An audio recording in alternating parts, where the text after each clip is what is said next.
Here's Lester Holt. Good evening, everyone. We're coming on the air as our Inauguration Day coverage continues to bring you the very first press briefing by the new Biden administration. We'll be hearing momentarily from the new White House press secretary, Jennifer Psaki, a veteran of the Obama administration. Our chief White House correspondent, Peter Alexander, is in the briefing room. Peter, regular press briefings were never a sure thing in the Trump White House. Will things be different now under President Biden?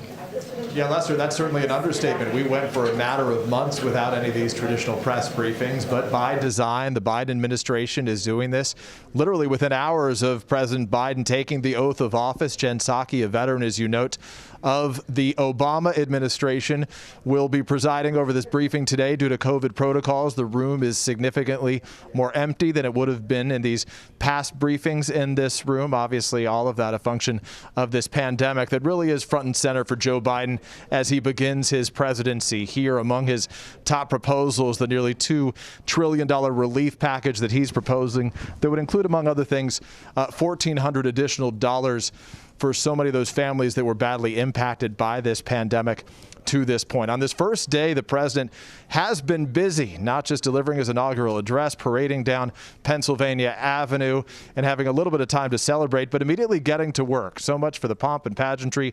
Also some policy among the top executive actions that he took today, reversing President Trump's travel ban on Muslim-majority countries. Pushing ahead on his desire that there would be a mask mandate for his first 100 days in office. All of it by design. Again, this administration following that sort of workmanlike speech from President Biden today that focused really on his desire to bring Americans together and to focus on getting things done for those who are Democrats and Republicans. He said, I will be the president for all of you. And I think that's the message we'll likely hear tonight. All right, Peter, you're in the briefing room. Let's go to Chief White House correspondent Kristen Welker for some thoughts on where we're going here. Well, Lester, I think this is a day and an evening of contrasts. As Peter noted, it is remarkable just that there is going to be a press briefing this evening when during the former Trump administration, it had really become a scarcity. And think about how the Trump administration started. The first press briefing of his administration was then Press Secretary Sean Spicer coming out and talking about the size of former President Trump's crowds and saying that he had the largest crowds ever. And that just wasn't the case. And so I think that one of the main issues will not just be all of these policy issues that Jen Psaki is going to get asked about, from COVID to the economy and immigration, but truth itself and how they plan to try to restore trust in that. So I think that will be the backdrop to this first press briefing that we anticipate will get underway in just a few moments from now. And then, as Peter talked about, this was an incoming president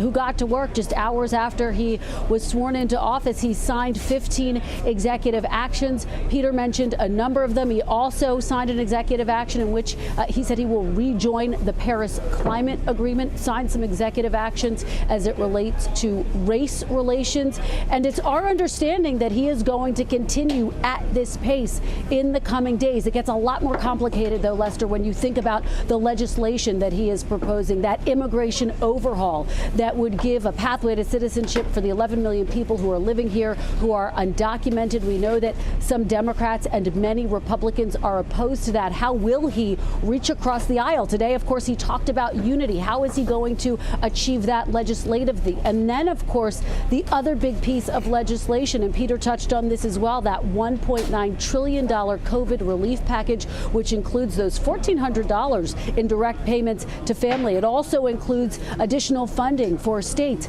and local governments, as well as additional funding for the COVID vaccine rollout. That gets very complicated when you look at the price tag. A lot of Republicans already balking at that. So today we heard the new president talk about the need for unity, really a call to action during his inaugural address. And this is going to be a big test for him. Can he achieve that in his policies, Lester? Kristen Welker, thanks. We're told we're about a minute away from this press conference. So very quickly, I want to go to Chuck Todd. Chuck, it's not lost on anyone that President Trump called the press the enemy of the people. What can we expect from this administration? Look, by the way, I wouldn't be shocked if we even saw President Biden make a quick little point here. You know, he put the word truth and he talked about the need for truth in his inaugural address.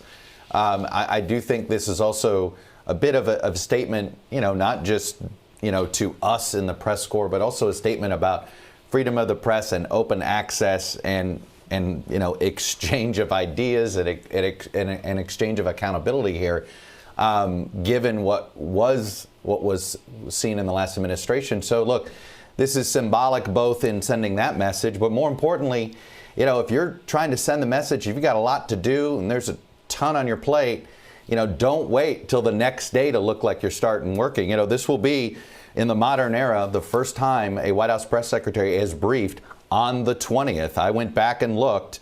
Clinton's press secretary, George Stephanopoulos at the time, briefed on the 21st. Sean Spicer on the 21st. So Robert Gibbs, I believe, on the 21st as well. So this is another symbolic statement here to say, hey, we're getting to work immediately. All right. Still waiting for Jen Psaki to come out. Let's go to our chief Washington correspondent, Andrea Mitchell. Andrea, it's probably fair to point out that even in the best of times, it's an adversarial relationship often between the press and presidencies. Absolutely, and a healthy one at that. But they come in with a lot of goodwill. They have to prove that they're open. She has to prove that they're going to take questions, be accessible. She has that track record. She has a great reputation. She was the chief spokesperson at the State Department. I traveled with her all over the world. She then went to the White House in the Obama administration as well. So she had been the spokesperson in the State Department for Secretary Kerry, and she did a very good job with the press, has always had great relations. By the way, a little bit of news is we're expecting a vote, if it's not even in play right now. All of the objections to the CIA, the head of, there she is, Jen Psaki, but they are going to confirm the Director of National Intelligence tonight. Andrea, thank you. Here's Jen Psaki, White House Press Secretary. Thank you for joining us on this historic day. It's an honor to be here with all of you. When the President asked me to serve in this role, we talked about the importance of bringing truth and transparency back to the briefing room. And he asked me to ensure we are communicating about the policies across the Biden-Harris administration and the work his team is doing every single day on behalf of all American people. There will be times when we see things differently in this room, among all of us. That's okay. That's part of our democracy, and rebuilding trust with the American people will be central to our focus in the press office and in the White House every single day. So we had a very busy and active day today, as you all know, but I wanted to take a moment to go through the 15 executive actions, or highlights of them, I should say, and some of the steps that the President asked agencies to take today. You should have all received copies of the executive orders as well as the accompanying fact sheets, but I want to take this moment to highlight them for the American public who are watching at home. To combat the deadly virus, the President launched his 100-day masking challenge, asking Americans to do their part and mask up for 100 days. He's doing his part as well, issuing a mask mandate that will require anyone visiting a federal building or federal land or using certain modes of public transportation to wear a mask. He signed an executive order reversing Trump's decision to withdraw from the World Health Organization. This will strengthen our own efforts to get the pandemic under control by improving global health. And tomorrow, we're not wasting any time, Dr. Fauci will participate remotely in the meeting of the World Health Organization as the U.S. head of delegation. President Biden also officially appointed a COVID-19 response coordinator, a position and team we had already previously announced, but made it official today, to create a unified national response to the pandemic. And he reestablished the national security team responsible for global health, security, and biodefense. The COVID-19 pandemic has triggered an almost unprecedented housing affordability crisis. He took immediate action to confront the crisis and asked relevant agencies to extend nationwide moratoriums on evictions and foreclosures. The pandemic has also increased the hardship on millions of Americans who owe federal student loans. In response, the President asked the Department of Education to extend the pause on student loan payments and interest. He rejoined the Paris Climate Agreement, putting the United States back in a position to exercise global leadership in advancing the objectives of the ambitious agreement. Sorry, hope you're comfortable. There's a few more. And a second broad executive order will roll back harmful regulatory reversals made by the previous administration to protect public health and the environment. This order protects our nation's treasures by reviewing the boundaries for several national monuments, places a temporary moratorium on all oil and natural gas leasing in the Arctic National Wildlife Refuge, and reestablishes the interagency working group on the social cost of greenhouse gases. He also launched a whole-of-government effort to advance racial equity and root out systemic racism from federal programs and institutions. He directed the Secretary of Homeland Security, in consultation with the Attorney General, to take all appropriate actions to preserve and fortify DACA, which provides temporary relief from deportation to Dreamers, young people who were brought to this country as children. The president also put an end to the Muslim ban, a policy rooted in religious animus and xenophobia. He signed a proclamation effective immediately, halting further funding or construction of the previous administration's border wall and terminating the so-called national emergency used to wastefully divert billions for wall construction. Also today, President Biden sent an immigration bill to Congress. The U.S. Citizenship Act modernizes our immigration system. It provides hardworking people who've enriched our communities and lived here for decades an opportunity to earn citizenship. The president's priority reflected in the bill are to responsibly manage the border, keep families together, grow our economy, address the root causes of migration from Central America, and ensure that America can remain a refuge for those fleeing prosecution. With that, I'd love to take your questions. Zeke, why don't you kick us off? Thanks, Jen. First off, congratulations. And one question about your role. You touched on this a little bit at the top, but when you were up there, do you see yourself, your primary role is promoting the interests of the president, or are you there to provide us the unvarnished truth so that we can share that with the American people?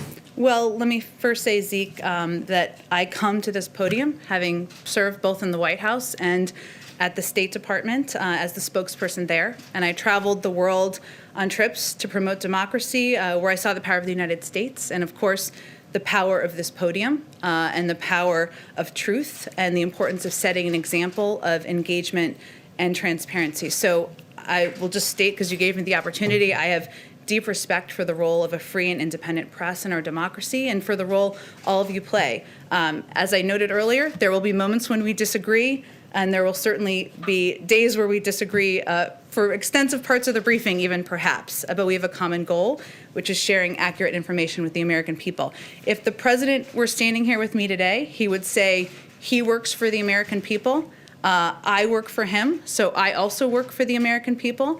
But his objective and his commitment is to bring transparency and truth back to government, to share the truth even when it's hard to hear. And that's something that I hope to deliver on in this role as well. And then just one substantive one, so we're short on time. When will President Biden begin making some foreign leader calls? Who's on that initial list? And during the transition, he didn't speak with President Putin. Does he plan on doing that? And is he going to discuss retaliation for the SolarWinds hack on the federal government? Sure. Let me try to get to those. And I'll just note, since Zeke mentioned it, I know some of you have to get to another event this evening because we're not fully done with the day. So we will have longer briefings in the future, but we'll try to get to as many questions as possible. So his first call, foreign leader call, will be on Friday with Prime Minister Trudeau. I expect they will certainly discuss the important relationship with Canada, as well as his decision on the Keystone Pipeline that we announced today. I don't have any plans or any plans to read out for you in terms of a call with President Putin. I will note for you that I would expect his early calls will be with partners and allies. He feels it's important to rebuild those relationships and to address the challenges and threats we're facing in the world. On SolarWinds, we've spoken about this previously a bit prior to his inauguration, I should say, today. We are, of course, we reserve the right to respond at a time and in a manner of our choosing to any cyber attack. But our team is, of course, just getting on the ground today. They're just getting onto their computers, so I don't have anything to read out for you or to preview for you at this point in time. Peter, go ahead. Jen, I have a question for you on policy. First, a quick housekeeping question. A short time ago, President Biden said that he received a very generous letter from President Trump. Of course, he said it was private. He said, I will not talk about it until I talk to him. Is President Biden planning to call now former President Trump? And is this White House working in any way to try to put the two in touch? Well, I think, Peter, that was a reflection of President Biden's view, and I was with him when he was reading the letter in the Oval Office right before he signed the executive actions, was that this is a letter that was private, as he said to you all. It was both generous and gracious, and it was just a reflection of him not planning to release the letter unilaterally, but I wouldn't take it as an indication of a pending call with the former president. Let me ask you on policy, if I can, quickly. You talk, obviously, your role is sort of in terms of delivering the best information to the American people on behalf of this White House.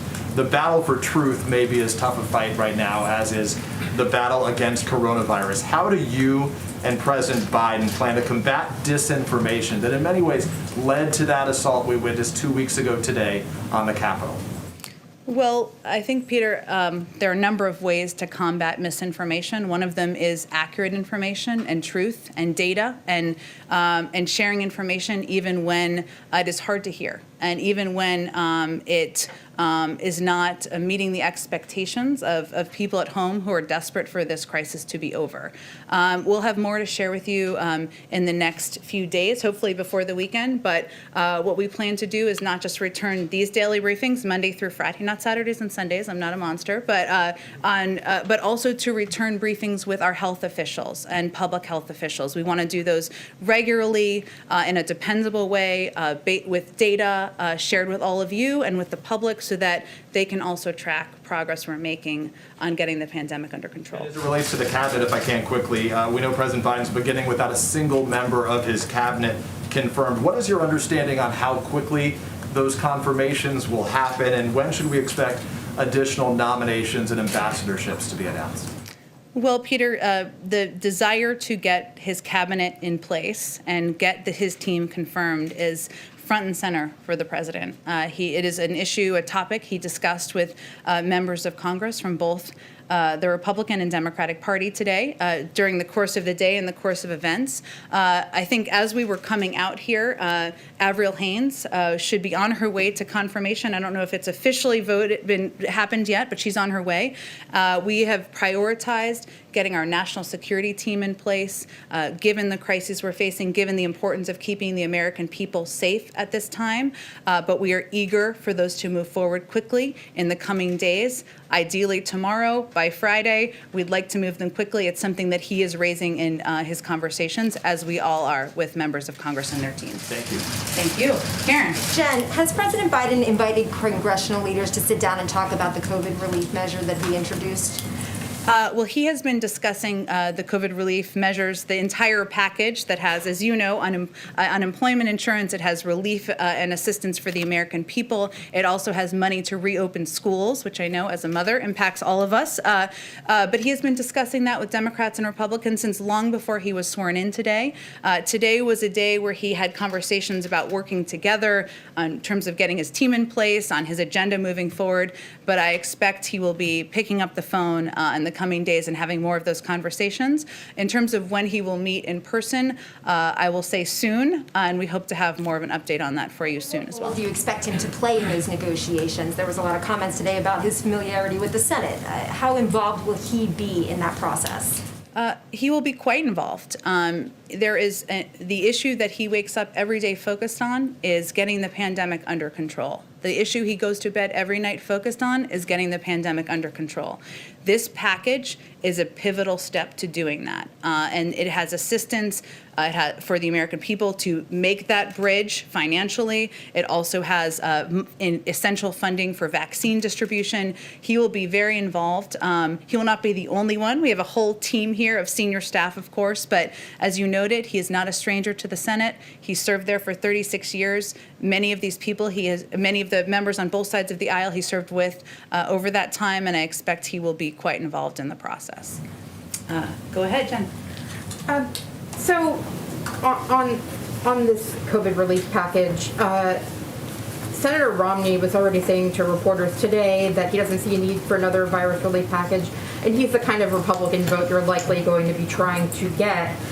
So how long are you willing to try to work to get Republican support before you decide to go through the budget reconciliation process instead? Well, as you know, because you all cover it, and as I've stated a couple times here today, we are in the middle of an urgent crisis in this country. It's not just impacting Democrats, it's impacting Republicans, it's impacting red states and blue states, and this plan is intended to address the suffering of the American people. So we hope, and frankly, we expect Republicans in Congress and Democrats too will support assistance that will bring relief to the people they represent.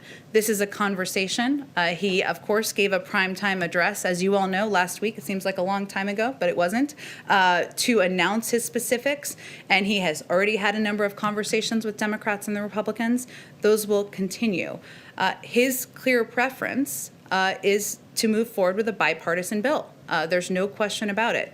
But we are also not going to take any tools off the table for how the House and Senate can get this urgent package done. So we are only less than a day has he been president of the United States, but he is going to continue to work with members of both parties to get it done. Francesca, go ahead.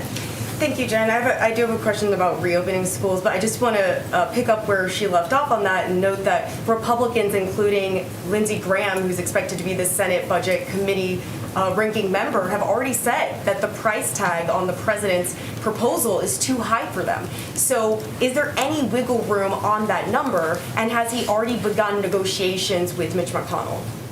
Well, first, the package wasn't designed with the number 1.9 trillion as a starting point. It was designed with the components that were necessary to give people the relief they needed.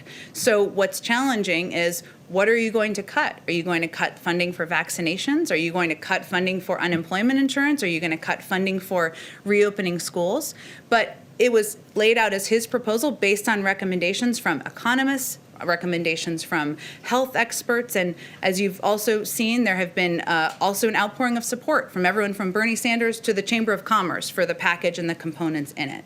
But this is a discussion, it's a conversation, and he is no stranger to the process of bill making. So we're at the beginning of the process, and as we continue, there'll be conversations with members of both parties of what will be in a final package. And rarely does it look exactly like the initial package that is proposed. With regards to reopening schools, what level of vaccination in teachers or students or level of testing does the administration think would be appropriate in order to meet the target date that the president has set?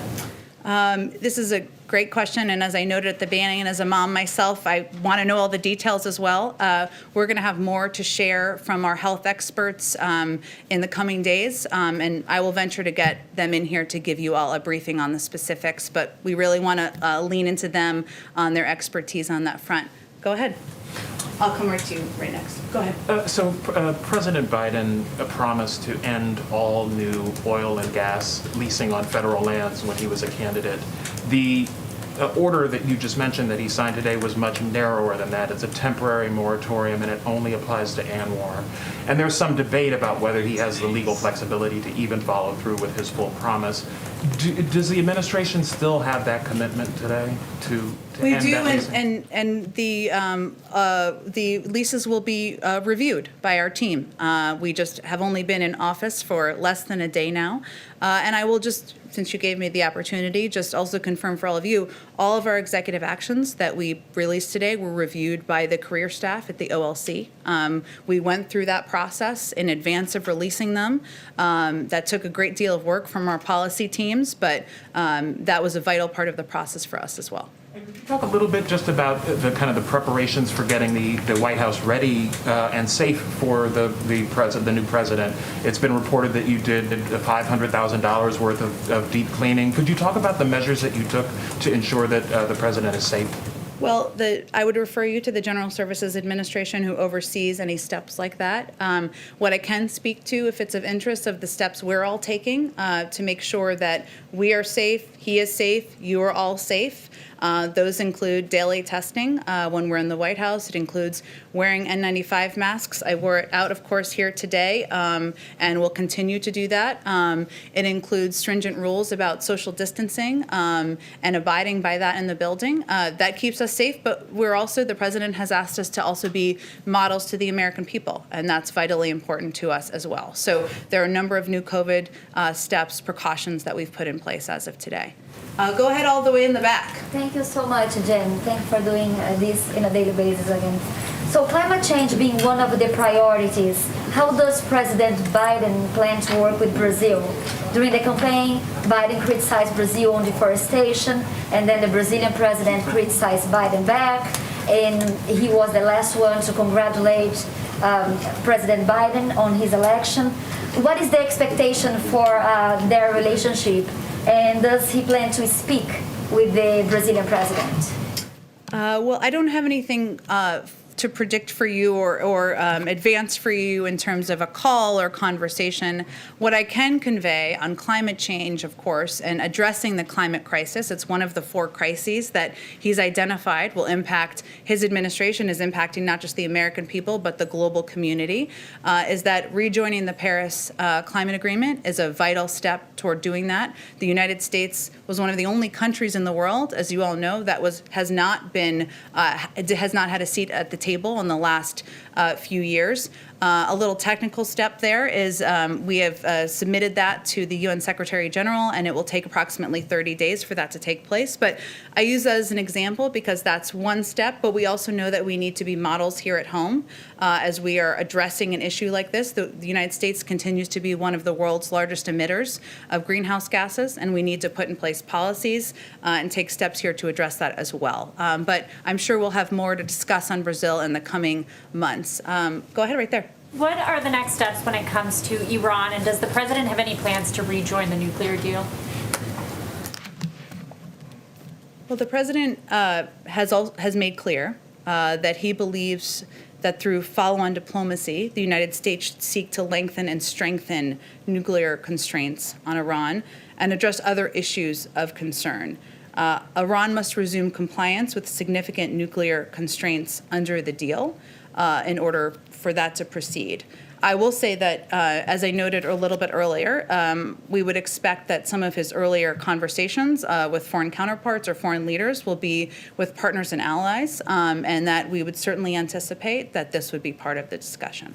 And then could you just give us some color about what it was like for him going into the Oval Office? He's been waiting for this for so long. What was his reaction? Well, I spent a little time with him earlier, and he had an incredible sense of calm. And he, and a sense of some joy, of course. He spent the day with his family and his grandchildren and his children, and that always has an impact, I think. He also said he felt like he was coming home. Remember, he spent 8 years here as the vice president, playing an important role as a partner to President Obama. And, that was the emotion that overtook him today. He's also eager to get to work. He was asking questions about policy and COVID and what's next. And that also reflects his desire to roll up his sleeves and get going. Let's see. I'm sorry, I told you I was going to ask you. I just skipped over you. Go ahead. Right. I'll take it now. So if President Biden wants a theme of his presidency to be unifying the country, does he think that Nancy Pelosi and Chuck Schumer should drop a potentially divisive Senate impeachment trial? Well, he spoke today, as you all saw, about unity in his inaugural address and the importance of unity in bringing the country together and the resolve of the American people in helping to get through this moment. We are confident, though, that just like the American people can, the Senate can also multitask, and they can do their constitutional duty while continuing to conduct the business of the American people. And his view is that the way to bring the country together is to address the problems we're facing.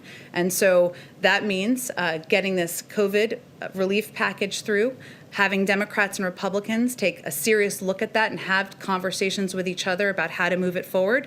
And he's going to leave the mechanics, the timing, and the specifics of how Congress moves forward on impeachment to them. And a quick follow-up. On President Trump's inauguration day, he filed the paperwork to run for re-election, same day. Does President Biden have any plans to do that today, late, or in the coming days?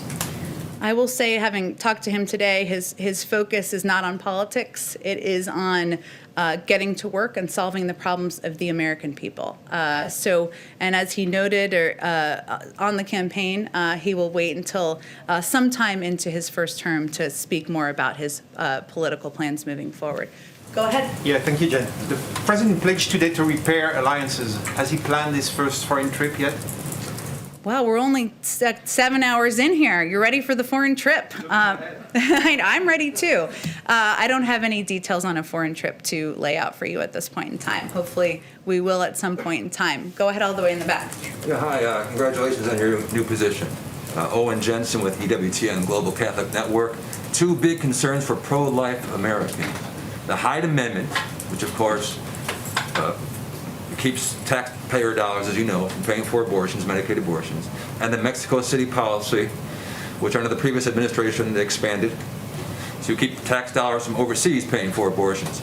So what is President Biden planning on doing on those two items right now? Well, I think we'll have more to say on the Mexico City policy in the coming days. But I will just take the opportunity to remind all of you that he is a devout Catholic and somebody who attends church regularly. He started his day attending church with his family this morning, but I don't have anything more for you on that. Go ahead. Yeah, as president-elect, he talked about the possibilities of using the Defense Production Act to ramp up the production of vaccines. Having looked at more data, does he still feel that's necessary? Was that included, for example, in anything that he signed today? We'll stay tuned. We'll do this again tomorrow, and there may be more specifics to share on plans on COVID tomorrow. I expect there will be, including more details on the Defense Production Act. He absolutely remains committed to invoking the Defense Production Act in order to get the supply and the materials needed to get the vaccine out to Americans across the country, and remains committed to his goal of getting 100 million shots in the arms of Americans in the first 100 days. Go ahead. Thank you very much. The president talked movingly about unity today. And I've heard from people who say, well, that's just talk. They want to know what action they're going to see to show that kind of unity. Peter mentioned impeachment. Right. Can you tell us what kind of action we can expect to see? Jen Psaki, the new White House press secretary, taking questions in her first briefing of this, as she pointed out, about 7-hour-old administration. Let's bring in Chief White House Correspondent Kristen Welker. Kristen, Jen went down a very, very long list of things that the president has signed or ordered. Obviously, they had the benefit of time before today, but still extraordinary. It is, and she wanted to make it clear, Lester, that this is an incoming president who is not wasting any time getting to work. And just to reiterate some of the highlights, rejoining the Paris Climate Agreement, of course, issuing that mask mandate for federal property, and reversing former President Trump's ban on travel from Muslim-majority countries. What really stood out to me, Lester, is the fact that she started her briefing talking about the need for truth and transparency. That was yet another move aimed at an attempt at a reset here, because, of course, as we were talking about before this briefing began, so many of those briefings during the Trump administration did include statements that were not accurate or misleading or demonstrably false. And so she is trying to make the point that this is going to be a different administration and that they are going to approach these press briefings quite differently. Peter asked her, I thought, what was a very interesting question, which is, are there plans for President Biden to speak to his predecessor? He signaled that there may be when he talked about that note that former President Trump had left for him. Of course, not giving any details about what was in that note, but he did signal that perhaps there could be a conversation. And Jen indicated that there are no plans at this point for that. I was also struck by the extent to which so many of these early questions dealt with policy, dealt with how, in fact, they are going to carry out their agenda moving forward, including on immigration. How does Biden plan to get that $19 trillion COVID relief package passed? Has he invited lawmakers to the White House? Jen Psaki indicated that those sorts of meetings have not been planned yet, but are certainly on the horizon. And then you just heard that question about the impeachment, which was a significant one, because, of course, President Biden in his inaugural address called for unity. So you heard the reporter there asking, well, if he wants to see unity, is the impeachment trial inconsistent with that? And Jen Psaki essentially said that, look, the Senate can walk and chew gum at the same time. It is their belief that they're not going to weigh in on the specifics of it, but they do expect the Senate to move in short order through that impeachment trial, which will undoubtedly complicate Biden's ability to move forward with his agenda. So a packed briefing on this first night of the Biden administration. All right, Lester? Kristen Welker, thanks. Yeah, busy day and more to come. We're going to return now to our regular programming. I'm Lester Holt. I'll be back on the air with Savannah Guthrie and our team at 8 Eastern time to look back at this remarkable day and to look ahead to what's next. We'll see you then.